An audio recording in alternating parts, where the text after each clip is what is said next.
Hi, you're with us here live at Love and Other Four-Letter Words. I'm coming to you from Barrett's home and his office. Barrett, first of all, thank you for allowing us in your space. This project is a project of love, so we've said that, but we've also said a lot of other four-letter words on this project. Enjoy. Hey, first day of working, first day. Okay, good. So, can we get the prop? Bailey, can we get that prop? Where's Bailey? In the bedroom. Stormy! Stormy, are you in here? He said he loved me. Hey. And I lied to my nana and I lied to him. And he won't marry me. Who won't marry you? Arnie! He said that Tiger doesn't love me and he's right. He says that I don't love Tiger and he's right. And now I can't tell him that I lie because he'll think I'm a liar. Oh my God. Are you saying we don't have a minister? Oh!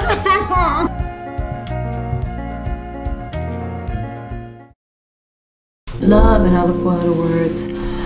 It's really about a woman, a workaholic woman who has everything, the potential to have everything that she desires.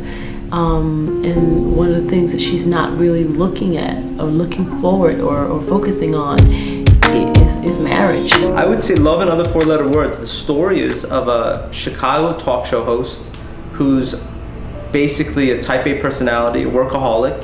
She's kind of devoted her whole life to the success of this show, and she's basically right at the brink of having everything she wants. The show's about to go national. She's worked out everything. Everything's kind of moving like clockwork, but she's done it with a sacrifice. I mean, she sacrificed her personal life and has no one to come home to, so to speak. She has no one to share the bed with at the end of the night. And the story is basically trying to make her nana happy and saying that, yeah, she's indeed getting married because she was dying and that's her last, dream to see her, her granddaughter get married. And so she fibs this thing, well, actually I am getting married. And she has to sort of convince her that she actually is getting married before she dies. But then miraculously she actually lives because she's so thrilled probably that she's getting married. There's absolutely a miracle occurs. Nana! Hey, baby!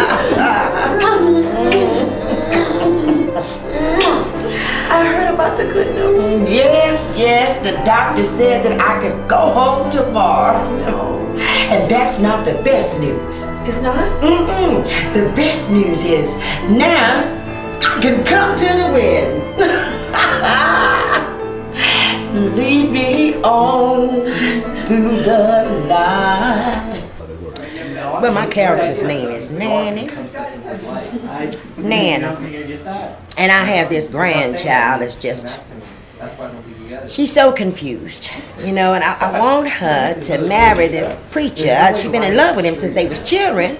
Don't know why she can't see it. So of course I got to get all in the middle of the thing and try to make her see, take the blinders off, pray and ask the Lord to snatch the blinders off so she can see what she's supposed to see. So I'm all up in her business, but I think it all works out in the end.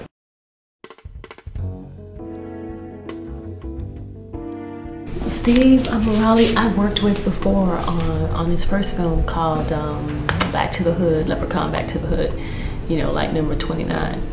I'm kidding. No, it's, I remember when he was auditioning for that film, a friend of mine had heard about him being a new up-and-coming director and having won the Academy Award for the student film.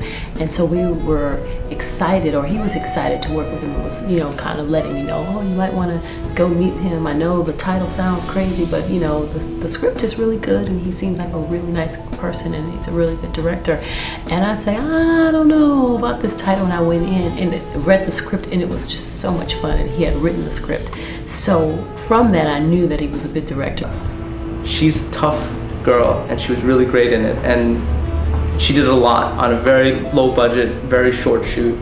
So a few years later, this project came along, and because I have such fond affection for Tangi. I was like, you know, this is like something I'll totally do. I mean, aside from just Tangi being great, I thought the script was fantastic.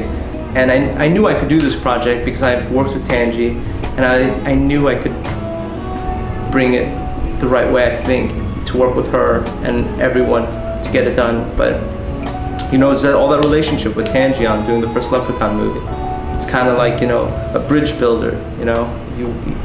I hired her for that, she hired me for this, so it's kind of come full circle.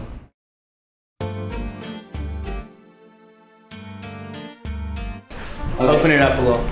And then drop the ball in front of her. Okay. Yeah. And also on the ball, let's lose the blue. Okay. David Daniels is also a DP that I met on another film.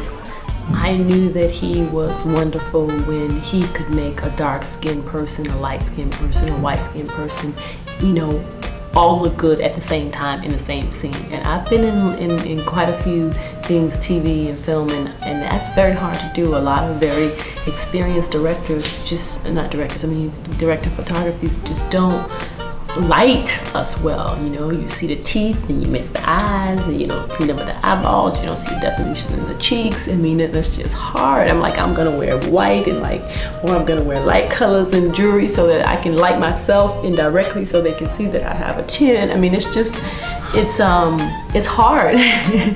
Well, Dave's great. Dave is fantastic. I mean, like, this is our second project we did together. You know, there's a lot of X factors dealing with the DP. Like, I mean, everyone sees DPs and they look at their reels and they say, oh, this person's got a good reel, this person's got a great reel, this person has a look, this person has that. But there's one X factor in dealing with a DP that you can't tell from just meeting them or watching their reel, is how they interact with crew. You know, a DP is kind of like somebody that can basically keep the movie going on a different level besides just being a cameraman. I mean, what Dave is fantastic at is he keeps the morale always high on set. He really understands that it's more than just shooting a movie, it's also keeping his crew happy. And I mean, especially on this movie too, working with him twice, he really worked hard on this movie. He moved lights, he did all the things that I've never seen him do before. So, you know, he really put his heart and soul into this project.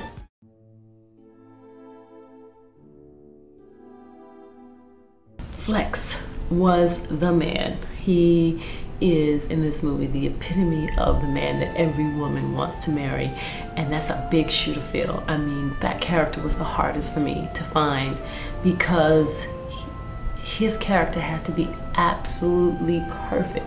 He had to be a gentle giant, someone who you would believe is a man of God and who is honest and loving and a leading man, you know. I mean, just everything, tall, dark, and handsome, just the man that would sweep you off your feet. That's a lot.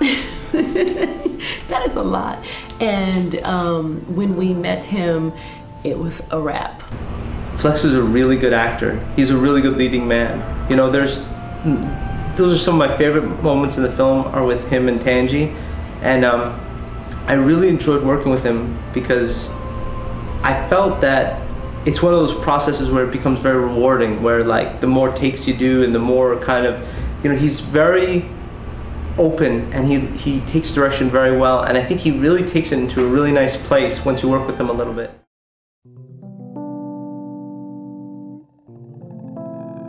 Oh, Essence. A joy. She was a ball of energy, and which is what the character Roxanne needed to be.